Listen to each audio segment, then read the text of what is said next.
Once we're logged into our Cisco Catalyst switch, as long as we're active and giving show commands and doing configuration, as long as we have some sort of interactivity to the switch, we're going to stay connected. But if there is an extended period of inactivity, we may be disconnected.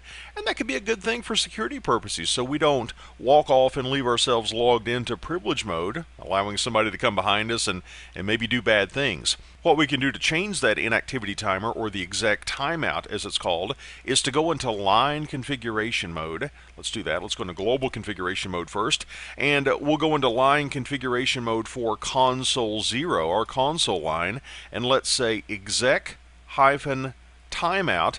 And we could give a couple of values. We could say a number of minutes followed by a space and then followed by a number of seconds. For example, we could say something like 5 space 30. That would be 5 minutes and 30 seconds of inactivity. If you just want to specify minutes, you could do that.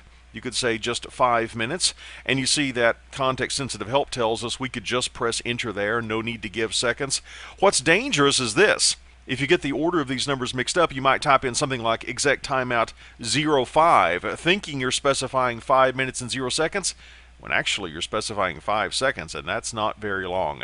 So be careful with that one and leverage context-sensitive help. What I normally do is just do 00. Now that's not saying an infinitely small amount of time.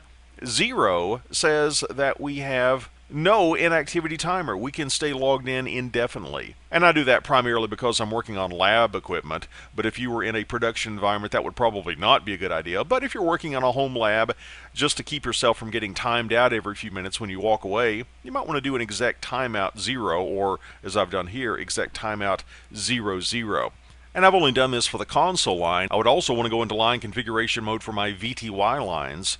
I could say line VTY 015 and give the same command there.